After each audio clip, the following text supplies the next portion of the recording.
You know, with so many problems, my friends, with our website and our emails this Lent, we are launching a new parish app, and I just wanted to give something positive with our computers. A couple of us wore this at the fish fry. It said, "I'm not texting, I'm praying." It's cute. Now, the ones who put the app together sent t-shirts to us, and look at the one they gave me, my friends. It's got a little collar there. It's pretty cute. I wore this on Friday night frying fish. You don't want to get near this. It's going in the wash immediately after. But you know, it's a great app, my friends. We'll be able to communicate with that. There's the bulletins in it, the Mass times. There's some great prayers on there.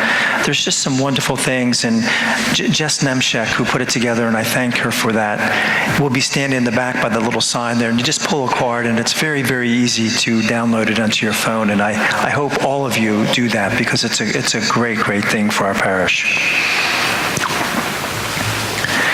Today we have a wonderful gospel, my friends. It's the raising up of Lazarus.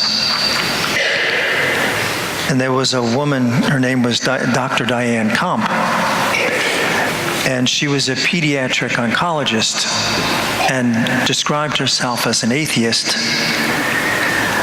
And you know, the reason why I was reading her was because she told some interesting stories. And Jesus said to Martha, because her brother has died, and he says to her, "Do you believe that when he dies, he will live?" And she says, "Yes, Lord, I believe." And it should be the central part of our faith, my friends, isn't it? It's these little lines. Do you believe that when we die, we live? Dr. Kamp said, working with dying children, and I can imagine it would be horrible dealing with that day in, day out with young children. And she wrote some beautiful stories. But it was interesting how she would phrase it. She would talk about these children, and she said, and I quote her, "There's a typical case of an early girl called Anna." And she would always use that word, typical. And I don't know what that exactly means, but she would always phrase it as typical. So most cases, she would say. And then she'd go on to explain what would happen with these young children. And this one that I pulled out was Anna. She was diagnosed with leukemia at age 2, and she fought this disease for 5 years and passed away at the age of 7. But listen to what she says. Anna fought leukemia for 5 years, and she had no more strength to fight. But moments before she died, this little girl sat up in bed suddenly and announced that she saw angels. A smile lit up her face as she described their beautiful singing.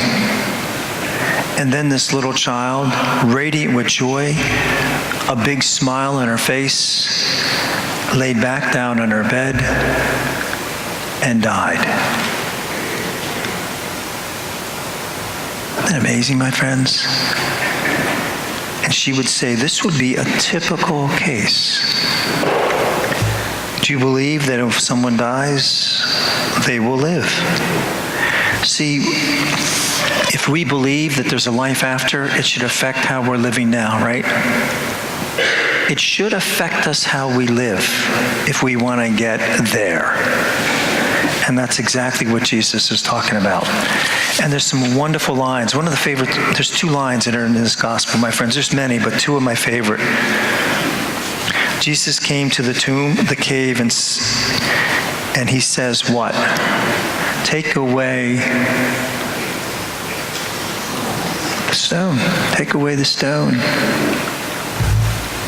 There's a barrier between Jesus and where he needs to go, isn't there?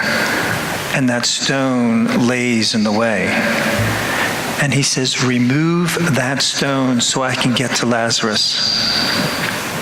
And they say, what? But there's going to be a stench. But I need to get to Lazarus. But there's going to be a stench. I need to heal Lazarus. But there's going to be a stench. You see, my friends, we use this but a lot. We all have stones in our lives, don't we? I really want to change this habit, but I really should go to confession more often, but I'm always repeating the same things. I really do need to pray more, but I've got a lot of stuff going on. I really need to stop being negative and critical, but you see, my friends, I really do need to change, but we can go on, can't we? We all have a but in our life. We all have a stone. And it's a sad thing because we don't want to remove the stone, and yet that Jesus tells us to do to get to the healing, don't we? Remove the stone so I can heal Lazarus. And the first thing Martha says is, but it's going to smell, but I need to heal him. And that's what Lent's about, isn't it? Removing the stones in our life. And you see, if we keep the stones, what's going to happen? What happens? Religion becomes simply a list of duties and things that we do. We just do it. There's no power, there's no grace, because we have this stone that blocks it. And it becomes something we do. And sad, because we don't feel the grace, we don't feel the power, and in this case, we don't get the healing. Dr. Mackey, who was a doctor in Scotland, his parents were very devout. He was a Scottish doctor, and he also gave up his faith. And one day, after about 20 years as being a physician, he ran across a poor man that was suffering greatly. But he said something about this man. He said, you know, he had a beautiful family, and who were grieving greatly the loss of this man. He said, but there was just something about this man that there was something about him that he wished he had. And he said he would always be, every time he'd go into the room and there was nobody there, he'd always be reading his Bible. And he was saying how this word nourished him all through life. And he was telling the doctor that, you know. And doctor was like, yeah. I hear that all the time. And then he passed away.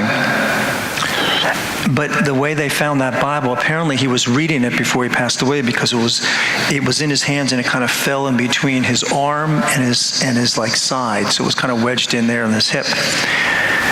And when he passed away, the doctor was called in to confirm that. And you know, he announced him, and then he pulled the Bible out from the side there, and he was looking at it, and he said it was an amazing Bible. He said it was underlined, there was things highlighted, there was pages that were dog-tailed. He said all through it. He said, I don't even know why I do it, but he said, you know, the cover opened. He said, I was looking at the cover. And he said, you know what was on the cover? His name. His name. His parents bought him a Bible before he went to med school. And he pawned it off at a yard sale for pennies. And he picked that Bible up with his name in it. And it's a true story. And he thought to himself, you know, look what this did to that dying man. He said, I need that. And it changed his life. Shortly thereafter, he wrote a hymn called Revive Us Again.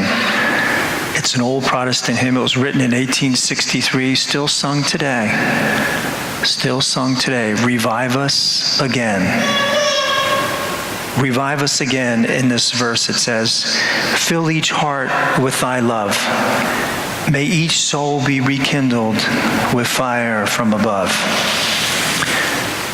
And he said, you know, it's just like that verse in the Bible, untie him and let him go. He said, I've experienced that new life, just like Lazarus. untie him and let him go. The beautiful two lines, my friends, in today's gospel. But to experience that, each one of us need to remove the stone, don't we? Take away the stone so we can untie him and let him go. God bless you.